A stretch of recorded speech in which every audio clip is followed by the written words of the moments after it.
President Biden announced during his State of the Union address that he has ordered a military mission to establish a port in Gaza to get more aid into the Strip as Palestinians are starving to death and Israel is still restricting aid. The drastic measure is being ordered instead of Biden using the enormous leverage he has over Israel to pressure them to allow in more aid or halt the genocidal campaign. The U.S. also recently started conducting airdrops of aid into Gaza, which aid groups have slammed as a public relations ploy. U.S. officials claimed that the pier in the sea off the Gaza coast will allow hundreds of aid trucks to enter the Strip per day, but the pier will take weeks to build, and Palestinians are already starving to death at a rapid rate. The aid will pass through Cyprus before heading to the pier and will be subject to Israeli inspections. Rather than stop the genocide by halting military sales and equipment to Israel, the U.S. president in this cynical ploy is trying to please two diametrically opposed audiences. Iran's Parliamentary and Assembly of Experts elections saw the lowest turnout of any election since the founding of the regime in 1979. State media reported that little more than 40% of the electorate cast ballots, while other reports suggested it was much lower. Alongside public disillusionment, there are major disagreements within the clerical establishment between pragmatists and ideologues. The former President Hassan Rouhani was disqualified from running in the Assembly of Experts, highlighting the internal divisions. Between widespread and growing public disaffection,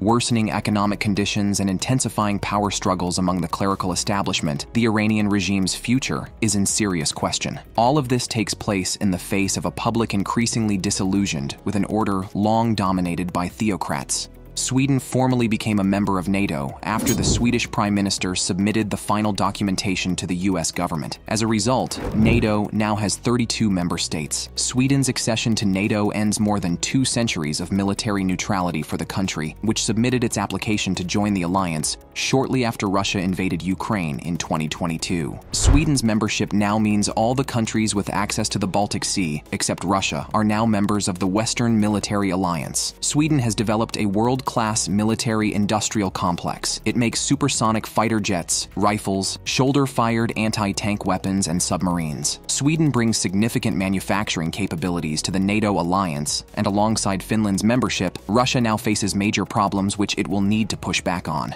It's been a bad week for Israel's propaganda war. The UN released a report into sexual violence, which was immediately celebrated in mainstream media who have insisted for months that Hamas engaged in a systematic campaign of rape during their attack on Israel on October the 7th. There was just one problem. The report's authors flatly contradicted the idea that any evidence existed to prove a campaign of rape by Hamas. The UN Special Representative on Sexual Violence in Conflict, Pramila Patten, stressed at a press conference following the report's publication that the mission was neither intended nor mandated to be investigative in nature, but noted that despite repeated calls for those affected to come forward, her team had been unable to locate a single victim of sexual assault. The report expressly admitted, in the medico-legal assessment of available photos and videos, no tangible indications of rape could be identified. While the mission team reviewed extensive digital material depicting a range of egregious violations, no digital evidence specifically depicting acts of sexual violence was found. What evidence the UN team did find indicated that, on at least one occasion, Israeli authorities went out of their way to stage a hoax rape scene. In the famous case of the naked women from the waist down in the aftermath of the strike on Kibbutz Be'eri, the UN team concluded the crime scene had been altered by a bomb squad and the bodies moved. The UN team also found the allegation that objects like knives were inserted into the genitalia of a woman. The team reviewed the photos and did not find any evidence. The UN representatives were not given permission to meet Israeli survivors of sexual assault during the investigation. The events of 7th of October are the sole justification for the Israeli response that has seen the death of over 30,000 people, and for the moment there is little evidence of the numerous Israeli claims.